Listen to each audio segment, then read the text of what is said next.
ஒவ்வொரு பழமையான விஷயத்துக்கு பின்னாடியும் பல ஆச்சரியங்கள் ஒளிஞ்சு கிடக்கு. அது உண்மைன்னு இங்க இருக்கிற காமாட்சி அம்மன் கோவிலில் நடக்கிற அதிசயங்கள் நமக்கு உணர்த்திக்கிட்டு இருக்கு. ஒன்னோடு ஒன்னா தொடர்பு சங்கிலி மாதிரி ஒரே விஷயத்தோட ஆச்சரிய கிளைகள் நீண்டுகிட்டே போறது நமக்கு திகைப்பை ஏற்படுத்துது. இந்த மாதிரி திகைப்பை ஏற்படுத்துற காமாட்சி அம்மன் கோவிலை சார்ந்த பல அதிசயங்களை தொடர்ந்து பார்க்கலாம். பல நூறு வருஷங்களாக மறைக்கப்படும் மர்மம், பதுங்கியிருக்கும் மகா சக்தியின் மாய வேலைகள்.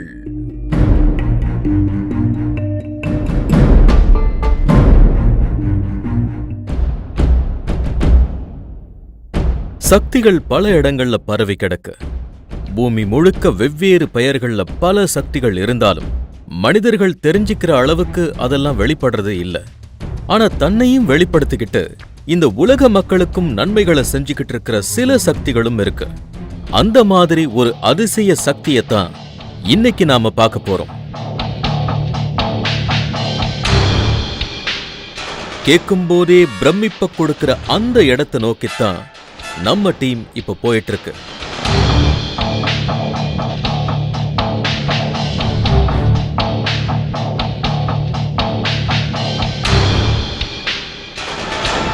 இதுதான் நாங்க தேடி வந்த இடம், காமாட்சி அம்மன் கோயில்.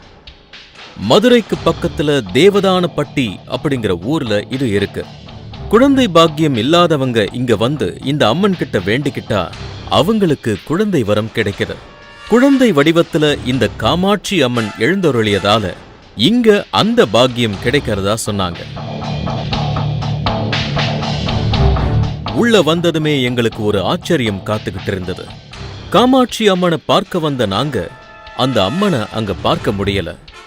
அம்மனுக்கு பதிலா சர்பமும் சூலாயுதமும் அலங்காரம் செய்யப்பட்டு பூஜை செஞ்சுக்கிட்டு இருக்கிறத பார்த்தோம்.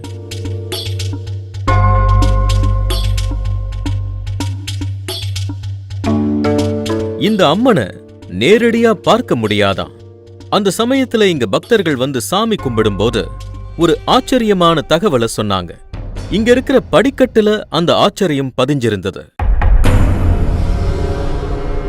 படிக்கட்டுக்கு அந்த பக்கம் அர்ச்சகர்கள் இருக்க, பக்தர்கள் படிக்கட்டுக்கு இந்த பக்கம் நின்னு பூஜை பொருட்களை பரிமாற்றம் செய்றாங்க. வழக்கமா படிக்கட்டை நடுவுல வச்சுக்கிட்டு எந்த ஒரு செயலையும் செய்ய மாட்டாங்க. ஆனா இங்க அது எல்லாமே நடக்குது. அதுக்கு காரணம் என்னன்னு கேட்டப்பதான் இது சத்திய படிக்கட்டும்னோ, இந்த சத்திய படிக்கட்டுல அம்மனோட பாதம் பதிக்கப்பட்டு இருக்கிறதும் எங்களோட பார்வைக்கு கிடைச்சது.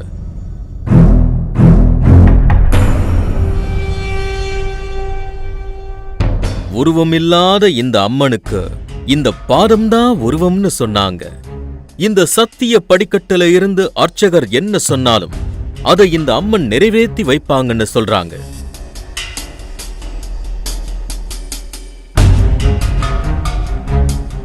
உருவ சிலை இல்லாத ஒரு வித்தியாசமான அம்மனை வியப்போடு நாங்க பார்த்துக்கிட்டு இருந்தோம். அந்த சமயத்துல சாமி கும்பிட வந்த ஒருத்தர் கொஞ்சம் வினோதமான முறையில நடந்துகிட்டாரு.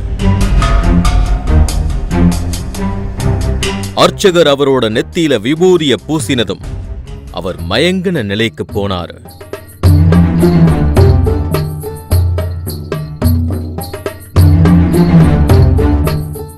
இவர் கணேஷ்குமார். இந்த காமாட்சி அம்மன் தான் இவங்க குடும்பத்துக்கு குலதெய்வமா. பேசும்போதே இவருக்கு கண்கள் கலங்குது. இதுதான் குலதெய்வம். வருஷம் வருஷம் வருவோம். நாங்கள் பொண்ணுக்காக நான் வேண்டிக்கிட்டேன். 14 வருஷம் ஆகி இப்போ தான் குழந்தை வந்திருக்கு. வருஷம் வருஷம் வருவோம். அது 14 வருஷமா குழந்தை இல்லாம இருந்து இப்போ அந்த பாக்கியம் கிடைச்ச சந்தோஷத்துல இவரால சரியா பேசக்கூட முடியல. ஆனந்த கண்ணீர்ல இவருக்கு இப்படி ஒரு தடுமாற்றம் உண்டானத எங்களால உணர முடிஞ்சது. இங்க இருக்கிற அம்மனோட சன்னதி கதவை அடைச்சி 500 ஆண்டுகளுக்கு மேல ஆகுதுன்னு ஷாக் தகவலை அறிஞ்சு திகைச்சு போனோம். இன்னைக்கு வரைக்கும் இங்க சன்னதிக்கு உள்ள இருக்கிற அம்மனுடைய குடிசைக்குள்ள என்ன இருக்குன்னு யாருக்குமே தெரியாதாம். அரண்மனை ரகசியம் மாதிரி இந்த குடிசை ரகசியமும் மிகப்பெரிய மர்மமா இன்னைக்கு வரைக்கும் இருக்குங்கிறது தான் அதிசயம்.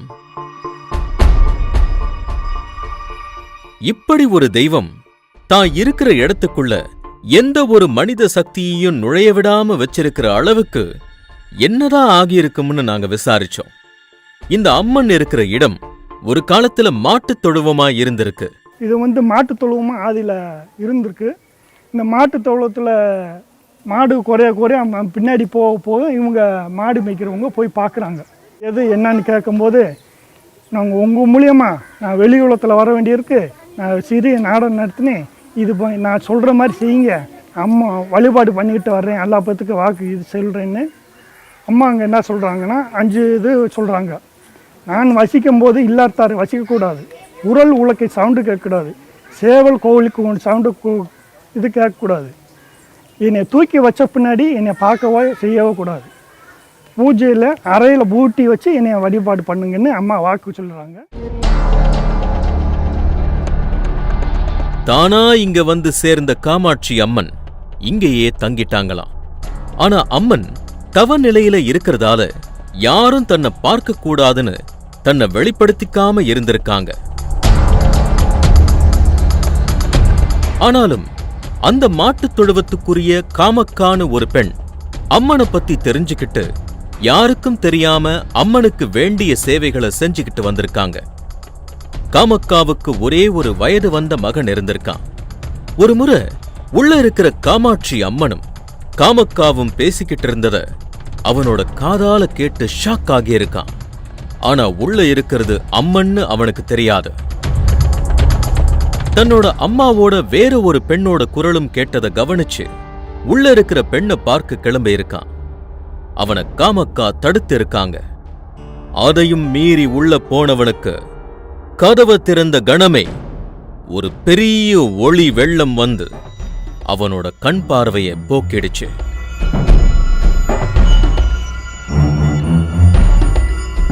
அம்மனை பார்க்க ஆசைப்பட்ட மனிதன் ஒருத்தனோட கண்கள் போன மாதிரி இந்த நிலைமை வேற யாருக்குமே வரக்கூடாதுன்னு அன்னைக்கு இழுத்து சாத்தப்பட்ட கதவுகள் தான் இன்னும் திறக்கப்படாம இருக்குன்னு சொல்றாங்க.